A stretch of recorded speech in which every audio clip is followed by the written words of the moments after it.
Hi, welcome to Samco YouTube channel.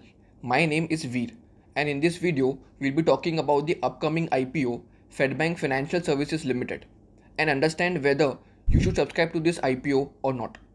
Firstly, the following are the key issue details.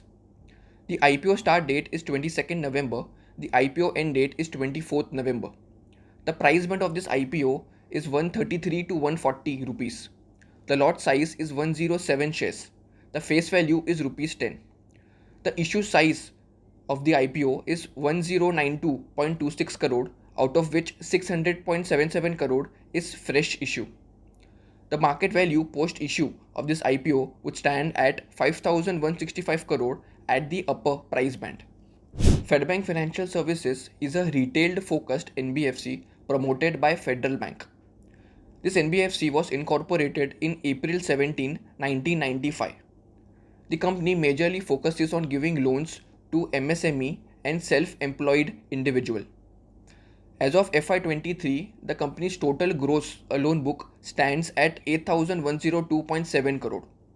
Out of its total loan book, 38% loan is given as gold loans, 47% is given as mortgage, 14% is given as unsecured business loans, and the remaining are others. And therefore, as we see that more than 85% of its loan book is secured in nature. Now, the advantage of having such a large portion as secured in nature is that the NBFC would not have a lot of fluctuating credit cost, meaning the net profit would not see a lot of wild swings when there is macro stress in the environment. The company has a total 584 branches with its presence in 17 states and union territories. Now, in order to understand a lending business, there are essentially 4 things which one needs to take into consideration. The first point is what is the cost of borrowing. The second point is what are the yields on advances. The third point is what is the net interest margin, and finally how good is the asset quality. Taking these 4 points into consideration, we will understand and know more about this particular IPO. Now, as you can see from your screens, the company's cost of borrowing as of FY23 stood at 7.8% and the 4-year average stands at 8%. Now, Fedbank Financial Services Limited is promoted by Federal Bank, and therefore the fact that such a big name is attached with this NBFC is able to generate cost of borrowings at a lower rate.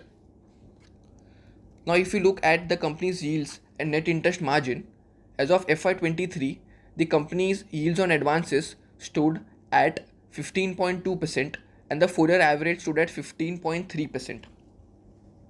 Now, it is not fair to directly compare the yields on advances of all these NBFCs with each other because each one of them cater to a different segment.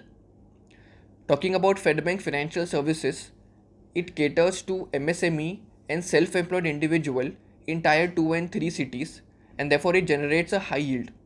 But also at the same time, it is into giving secured business loans, and therefore the yields would not be very high. The NIM of Fedbank Financial Services as on FY23 stand at 9.1% and the 4-year average stood at 10.2%. Now, as I've mentioned just before that the most of the book is into secured business, and therefore the asset quality of this NBFC should not also see a lot of fluctuation. Now, is this the case or not is what this chart will tell us. The GNPA of Fedbank Financial Services over the past 5 years have not gone beyond 2.3%. The GNPA as of FY23 stands at 2% and the 4-year average stood at 1.7%. So yes, the GNPA of the NBFC has pretty much been controlled over the past 5 years.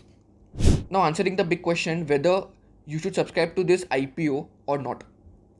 Fedbank Financial Services is in an industry which is under-penetrated and therefore there is sufficient legroom to grow. This is evident from the fact that in the previous 3 years, the company has been growing its AUM at a very healthy pace.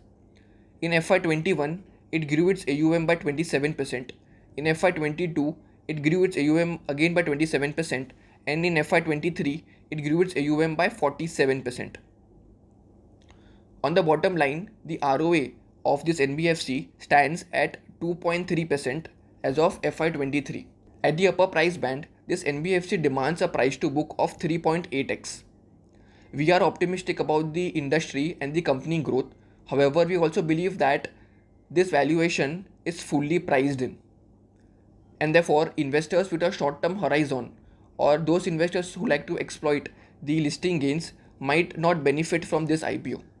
And therefore, only investors with a long term horizon can consider subscribing to this IPO.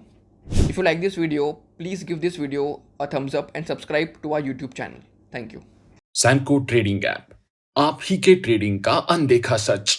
Investments in securities market are subject to market risks. Read all the related documents carefully before investing.